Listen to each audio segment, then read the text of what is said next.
வணக்கம் மாணவர்களே, நாங்கள் இந்த வீடியோவில் சூத்திரத்தை பயன்படுத்தி இருபடி சமன்பாடுகளை தீர்த்தல் என்னும் பகுதிக்கு பார்க்க இருக்கிறோம். இருபடி சமன்பாட்டின் சூத்திரம், இருபடி சமன்பாட்டை தீர்க்க இருக்கும் சூத்திரம் x சமன் சய சக அல்லது சய வர்க்கமூலம் b² - 4ac over 2a ஆகும். இந்த சூத்திரத்தை பயன்படுத்தி நாங்கள் இருபடி சமன்பாடுகளை எவ்வாறு தீர்க்கலாம் என்பதை பற்றி சிந்திப்போம். இருபடி சமன்பாடு ஒன்றின் பொது வடிவம் ax வர்க்கம் சக bx சக c சமன் 0 ஆகும். இங்க x வர்க்கத்துக்கு முன்னாலே இருக்கிறது a என்று சொல்றதால a x வர்க்கத்தின் குணகம் என்று சொல்லுவோம். அதாவது x வர்க்கத்துக்கு முன்னாலே இருக்கிற எண் இங்கு a என்று போட்டிருக்கிறோம். ஆகவே x வர்க்கத்தின் குணகம் a ஆகும். b என்பது x இன் குணகம், அதாவது b x க்கு முன்னாலே இருக்கு. c மாறிலி என்று சொன்னால் அந்த பின்னாலே இருக்கிற இலக்கம், அதாவது ஒரு எண்ணா இருக்கலாம். அது இருபடி சமன்பாட்டின் பொது வடிவம் ax வர்க்கம் சக bx சக c சமன் 0 ஆகும். இந்த சமன்பாட்டை தீர்ப்பதற்கான சூத்திரம் x Saman -b plus or minus square root of b² - 4ac over 2a ஆகும். அதாவது x equal -b plus or minus square root of b² - 4ac over 2a ஆகும். இதுதான் இருபடி சமன்பாட்டை தீர்ப்பதற்கான சூத்திரம் ஆகும்.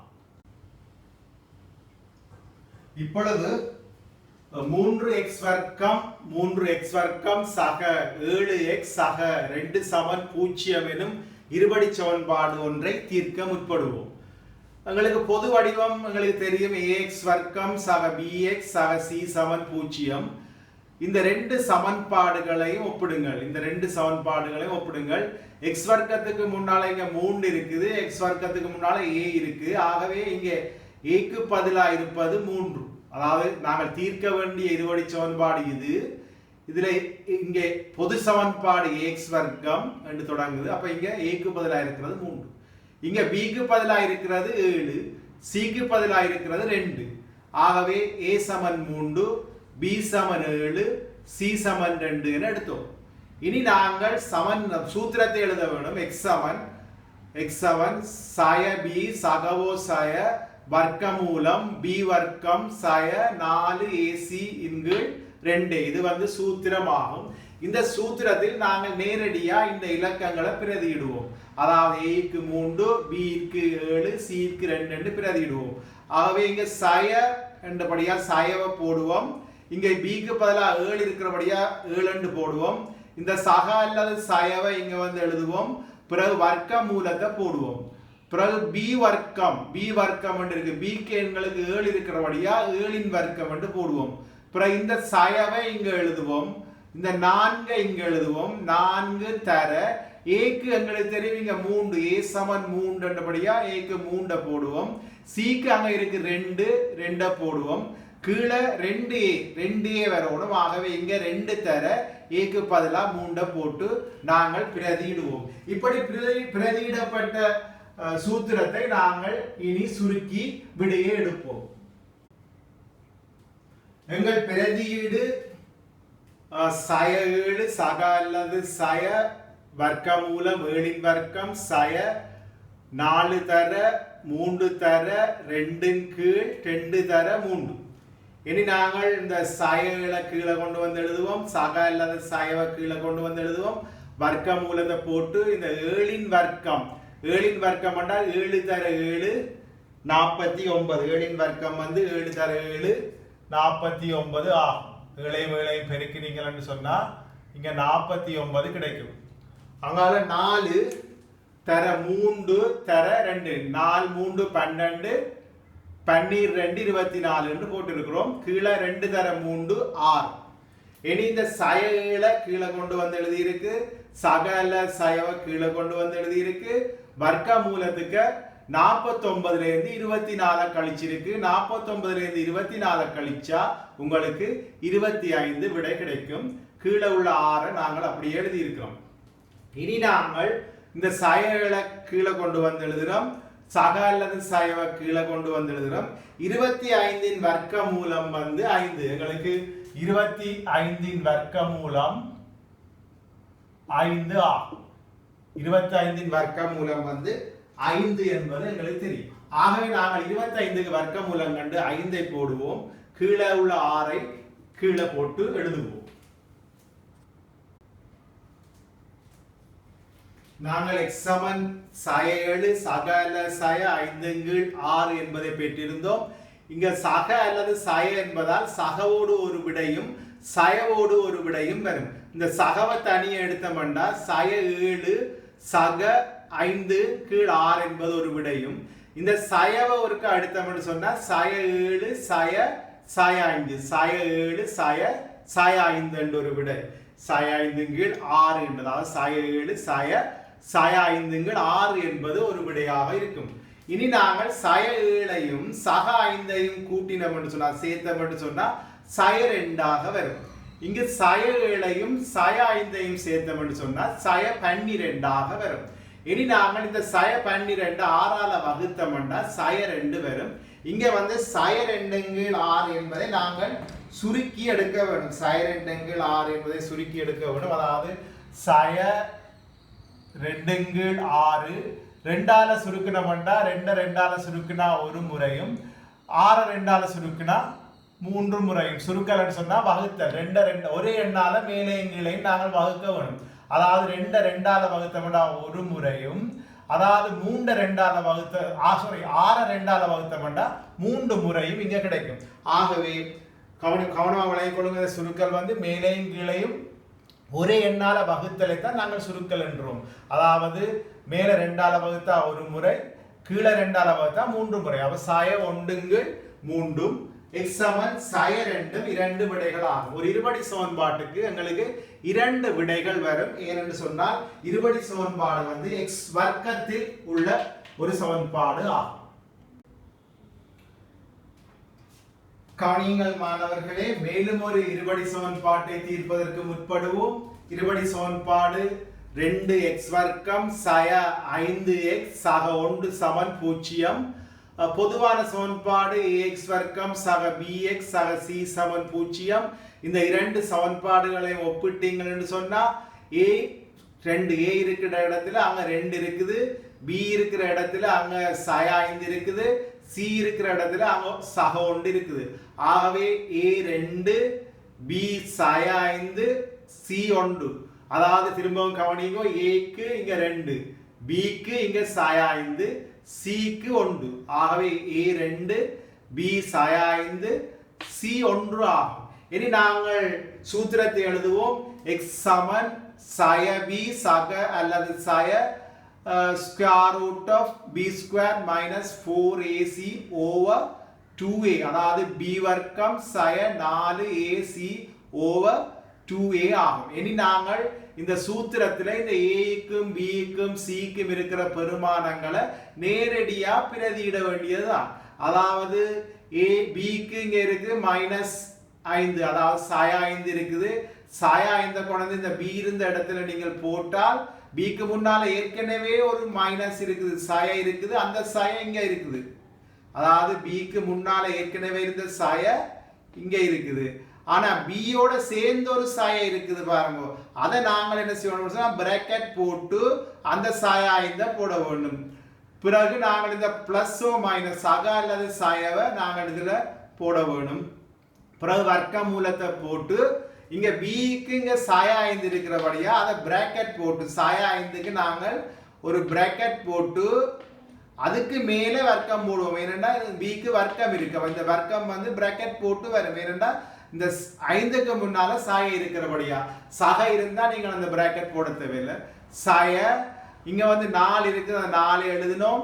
தர a இருக்குது, a-க்கு வந்து நாங்கள் 2, அந்த 2 போட்டோம். தர c-க்கு வந்து இங்க 1 போட்டோம். கீழே 2a வரணும், 2 எழுதினோம். 2a 2 தர a. அப்ப 2 தர a-க்கு இருக்க வேண்டிய 2 கொண்டு வந்து இங்க போட்டு முழுமையா இந்த அதாவது இந்த சூத்திரத்துல வந்து ஏபிசியை முழுமையாக பிரதியிடுவோம். பிரதியிட்டு விட்டு அங்கால் சுருக்கி விடையை எடுப்போம். நாங்கள் பிரதியிட்டிருந்தோம். இனி பிரதியிட்டதை நாங்கள் சுருக்க வேண்டும். எக்ஸ் சமன் இந்த சயவும் பெருக்கப்பட்ட சகவாகும். அப்ப சயவும் பெருக்கப்பட்டு சக 5 கிடைக்கும். இந்த சக அல்லது சயவை நாங்கள் இங்க எழுதி இருக்கிறோம். பிறகு நாங்கள் இந்த வர்க்க மூலத்தை போட்டுட்டு இனி சய 5 வர்க்கம் வந்து எங்களுக்கு 25 என கிடைத்திருக்கிறது. சய 5 வர்க்கம் என்று சொன்னா சய 5 முழுவதின் வர்க்கம். ஆகவே இது சய 5 இன்னும் ஒருக்கா சய 5. ஆகவே சயதர சய சக 25 என்று வரும். 25 என்று போட்டிருக்கிறோம். மற்றது 4 தர 2 4 2 8 என்று எழுதி இருக்கிறோம். 2 4 இங்க 4 சாரி 2 4 இங்க 4 என்று எழுதி இருக்கிறோம். இனி நாங்கள் இந்த 5 எழுதி இருக்கிறோம். சக அல்லது சய எழுதி இருக்கிறோம். 25 8 கழித்தோம்னு சொன்னால் 17 என எழுதி இருக்கிறோம். இந்த 4 மீண்டும் கொண்டு வந்து கீழே எழுதி இருக்கிறோம். இனி நாங்கள் வர்க்கமூலம் 17 பெருமானத்தை நாங்கள் கணித்து பெற வேண்டும். அதாவது வர்க்கமூலம் 17 சமன் 4.123 ஆகும். வர்க்கமூலம் 17 பெருமதி 4.123 என்பதை நாங்கள் கணித்து பெற வேண்டும். இனி நாங்கள் வர்க்கமூலம் 17 பெருமானம் 4.123 பெருமானத்தை இந்த வர்க்கமூலம் 17க்கு பதிலாக இங்க கொண்டு வந்து பிரதியிட்டு இருக்கிறோம். அதாவது 5 இங்க எழுதி இருக்கிறோம். சக அல்லது சய இங்க எழுதி இருக்கிறோம்.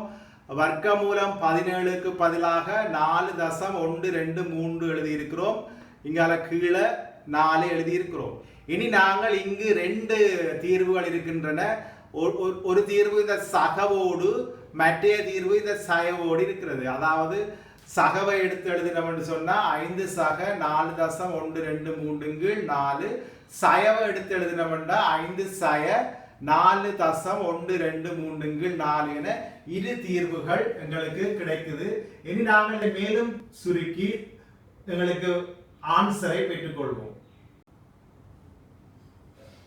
இங்கு நாங்கள் 5ஐயும் 5 சக 4.123 கூட்டினோம்னு சொன்னால் 5ஓட 4.123 கூட்டினால் 3 2 1 9 9.123 கிடைக்கும். இங்க வந்து 5ல இருந்து கழித்தோம் என்று சொன்னால் 0.877 கிடைக்கும். பின்னர் நாங்கள் இது ரெண்டையும் கூட்டி இங்க எழுதினோம். இதுல இருந்து இதை கழித்து இங்க எழுதினோம். இங்க வந்து 4ஆல வகுத்தம் என்று சொன்னா, அதாவது 9.123 4ஆல வகுத்தம் என்று சொன்னா 2.2807 கிடைக்கும். 0.877 4ஆல வகுத்தம் என்று சொன்னா 0.2192 கிடைக்கும். இங்கு வந்து நாங்கள் 3 தசமதானங்களுக்கு மட்டம் தட்டுகிறோம் விடையை. அதாவது 1 2 3 தசமதானத்துக்கு மட்டம் தட்டும் போது 4ஆம் தசமதானத்தில் 7 இருக்கிறபடியா இது 5ஐ விட கூட இங்கு 1ஐ கூட்டினால் 2.281 என்பது கிடைக்கும். இங்க 3 தானத்துக்கு பார்த்தோம்னா 2 1 9 4ஆம் தசமதானம் 5ஐ விட குறைவு, அதாவது 2. அப்ப கூட்ட தேவையில்லை. ஆகவே 0.219 என்பது இந்த இருபடி சமன்பாட்டின் இரு விடைகள் ஆகும். அதாவது ஒரு விடை 2.281 மற்ற விடை 0.219 ஆகும். ஒரு இருபடி சமன்பாட்டுக்கு எங்களுக்கு 2 விடை கிடைக்கும் என்பது இதிலிருந்து உண்மையாகிறது. மேலும் ஒரு இருபடி சமன்பாட்டை கவனிப்போம் மாணவர்களே. x வர்க்கம் சக 2x சய 1 சமன் 0. பொது சமன்பாடு x வர்க்கம் சக bx சக c சமன் 0. இங்கு ஏக்கு பதிலாக என்ன இருக்குன்னு சொன்னா இந்த x வர்க்கத்துக்கு முன்னுக்கு ஒரு இலக்கங்களும் இல்லை. அப்ப ஒரு இலக்கங்களும் இல்லாட்டி நாங்கள் 1 இருக்குன்னு எடுப்போம். 1 தர x வர்க்கம், அதாவது ஒரு இலக்கங்களும் இல்லாத போது நாங்கள் 1 தர என்று எடுக்க முடியும். அதாவது 1 தர. ஆகவே ஏக்கு பதிலாக எங்களுக்கு 1 என எடுக்கிறோம். பிக்கு பதிலாக சக 2, சிக்கு பதிலாக சய 1 இங்க எழுதி கொண்டோம். 1 ஏக்கு 1 பிக்கு 2 சிக்கு சய 1. இனி நாங்கள் சூத்திரம் x சமன் சய பி சகவோ சய வர்க்கமூலம் பி வர்க்கம் சய 4ac இன் கீழ் 2a ஆகும். இனி நாங்கள் இந்த சூத்திரத்தில் நேரடியாக பிரதியிடலாம். சயவை இங்க போட்டிருக்கிறோம். பிக்கு 2 இங்க போட்டிருக்கிறோம். சக அல்லது சய இங்க போட்டிருக்கிறோம். வர்க்கமூலத்தை போட்டிருக்கிறோம். இந்த வர்க்கமூலத்தை இங்க போட்டிருக்கிறோம். பி வர்க்கம் பிக்கு பதிலாக 2 என்றபடியா 2க்கு வர்க்கம். பிக்கு வர்க்கம் இருந்தா பி இந்த பெருமானம் 2, ஆகவே 2க்கு வர்க்கம் சய. இந்த சயவை இங்க எழுதி இருக்கிறோம். 4 இங்க எழுதி இருக்கிறோம். 4ac என்றா 4 தர a தர c. ஆகவே 4 தர ஏக்கு பதிலாக நாங்கள் இங்க 1 போட்டிருக்கிறோம். 1 தர சிக்கு பதிலாக இங்க சய 1 இருக்குது.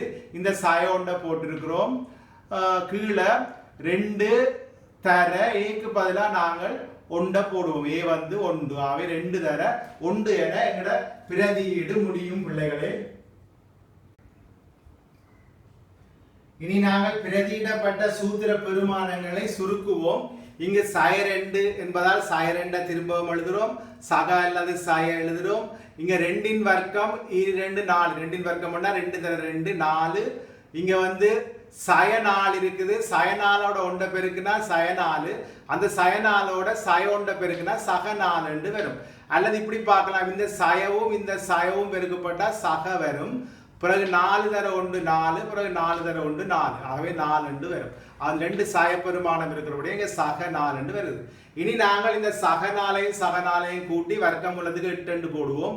அதாவது சய 2 இங்க போடுவோம். சக அல்லது சயவை இங்க போடுவோம். அதாவது சய 2 இங்க எழுதினோம். சக அல்லது சயவை இங்க எழுதினோம். வர்க்கமூலத்துக்குள்ள 4ஐயும் கூட்டினால் வர்க்கமூலம் 8 என எழுதினோம். கீழே இருக்கிற 2 நாங்கள் இந்த அதே இடத்தில் எழுதினோம். இனி நாங்கள் வர்க்கமூலம் 8 சேடு வடிவில மாற்றுவோம். வர்க்கமூலம் 8 நாங்கள் வர்க்கமூலத்துக்கு 8 வந்து நீங்க எழுதலாம். 4 தர 2 8. இனி நாங்கள் இந்த 4க்கு வர்க்கமூல பெருமானம் தெரியும். 4 வர்க்கமூலம் வந்து 2. ஆகவே 2 வெளியில் எடுத்தால் எங்களுக்கு வர்க்கமூல பெருமானம் இங்க 2க்கு மட்டும்தான் வரும். ஆகவே வர்க்கமூலம் 8 சேடு வடிவம் 2 வர்க்கமூலம் 2 ஆகும். இது அப்படியே தூக்கி கொண்டு வந்து இந்த வர்க்கமூலம் 8க்கு பதிலாக இங்க கீழே எழுதி இருக்கிறோம். பிறகு நாங்கள் கீழே 2 எழுதி இருக்கிறோம். அதாவது சய 2 சக அல்லது சய வர்க்கமூலம் 8 பெருமானம் 2 வர்க்கமூலம் 2 கீழே 2 ஆகும். மேலும் நாங்கள் இதை சுருக்க முற்படுவோம்.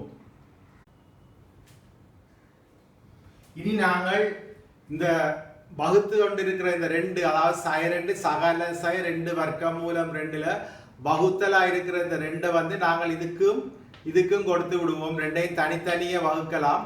ஆகவே சய 2 சக அல்லது சய 2 வர்க்கமூலம் 2 இனி நாங்கள் இந்த 2ஐயும் வகுத்து விடலாம். 2ஐயும் கட் பண்ணி விட்டா சய 1 வரும். அதாவது 2ஆல வகுத்தா 1.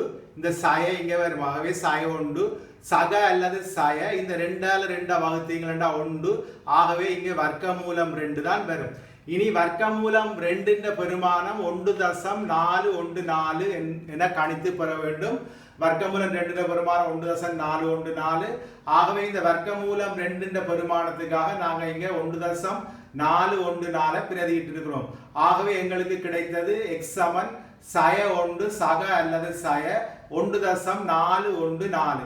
இனி சகவும் சயவும் இங்க சேர்ந்து இருக்கிறதால இதை நாங்கள் சகவோடு பிறகு சயவோடு பிரித்தம் என்று சொன்னால் 2 விடைகள் எங்களுக்கு கிடைக்கும். மேலும் நாங்கள் சகவோடு ஒரு விடையும் சகவோடு ஒரு விடையும் சயவோடு ஒரு விடையும் எழுதி இருக்கிறோம். அதாவது சய 1 சக 1.414 சய 1 சக 1.414. சயவை எடுத்து மற்ற விடை சய 1 சய 1.414. இனி நாங்கள் சய 1ஐயும் சக 1.414 சேர்த்தோம்னு சொன்னா 0.414 இருக்கு. அதாவது நாங்கள் இதுல இருந்து இது சய 1 என்றபடியால் இதுல இருந்து இதை கழிக்க வேணும். இங்க கழித்து காட்டி இருக்குது. இனி நாங்கள் சய 1ம் சய இங்க சய 1.414 இது 2ஐயும் சேர்க்க வேணும். சய 1 நாங்கள் 1.00 என்று எழுதி இருக்கிறேன். சய 1.414 இங்கே எழுதி இருக்கிறேன். 2ம் சய என்றபடியால் நீங்கள் கூட்டி விட்டு மறை பெருமானத்தை போடலாம். ஆகவே சய 2.414 இதுதான் இரண்டு விடைகளும், இருபடி சமன்பாட்டுக்கான இரண்டு விடைகளும். இதே மாதிரி இனி பகுதிகளில் நாங்கள் அடுத்த வீடியோவில் சந்திப்போம். அடுத்த வீடியோவில் சந்திக்கும் வரை வணக்கம் கூறி விடைபெறுகிறேன் மாணவர்களே. நன்றி, வணக்கம்.